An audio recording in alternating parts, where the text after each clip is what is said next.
হবে, কিয়ামত পর্যন্ত এই টাকাটা গুনতে হবে এবং প্রকাশ্যে গুনতে হবে। এবং এই টাকাটা যদি আমি আবার বলি, যদি কেউ মনে করে যে এই টাকাটা গোনার এত সময় নাই, ভাই সময় নাই, তুমি তোমার কাছে থাকো। এখানে যে মানুষ আছে এরা হলো এখানে টাকাটা গুনবে, গোনার পরে এই টাকা থেকে তাদের যে শ্রমের টাকা দেওয়া হবে, ঠিক আছে? যারা গুনবে, গোনার পরে এই টাকা থেকে যে মানুষগুলো কষ্ট করলো 2 ঘন্টা 4 ঘন্টা একদিন নিয়ে, তাদেরকে এই টাকা থেকে তাদের শ্রমের টাকা দেওয়া হবে, যাকে আমরা সম্মানী দেওয়া হবে। আর এই টাকাটা, মাজারের টাকাটা, আমি বলতেছি এই টাকাটা যেন লুটপাট না হয়, এই টাকার জন্য লুটপাট না হয়। আর তারা যদি সরকার তদন্ত করুক, তারা যদি নির্দোষ হয় তাহলে নির্দোষ, আর নির্দোষ যদি না হয় তাহলে তারা ক্রিমিনাল। শাহজালালের যে জায়গার টাকা, এই টাকা শাহজালাল কার? শাহজালাল হলো জনগণের, আমাদের পাবলিক প্রপার্টি। এটা শাহজালাল সাহেব হচ্ছেন আমাদের সরকার টাকা।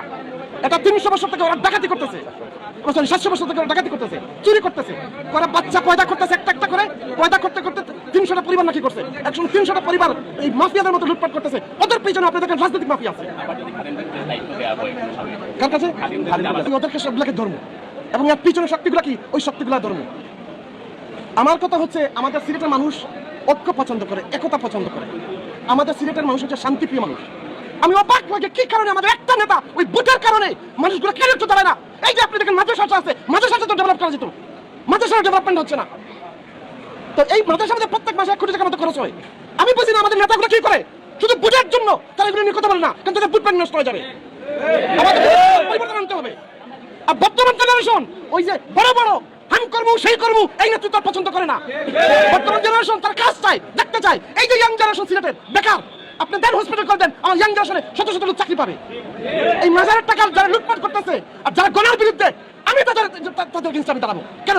এটা গণতে হবে, কিয়ামতের আগে এক পর্যন্ত প্রকাশ্যে গণতে হবে, একদম সেফ। ওনার বাবা ছিল আরো বড় একজন স্কলার। এরা, আমি অসম্ভব আলিম ওলামাকে শ্রদ্ধা করি, আমি নিজে একজন আলিমের সন্তান, আমি অসম্ভব শ্রদ্ধা করি। এবং হুজুর যে কথাটা বলছে আসুন্নাহ ফাউন্ডেশন নিয়ে, দেখেন আসুন্নাহ ফাউন্ডেশন আমিও দান করি মাঝে মধ্যে, বাট আমি ওনাদেরকে জানাই না। আসুন্নাহ ফাউন্ডেশনের কিন্তু আমার যে হুজুর আমাকে চিনেও না।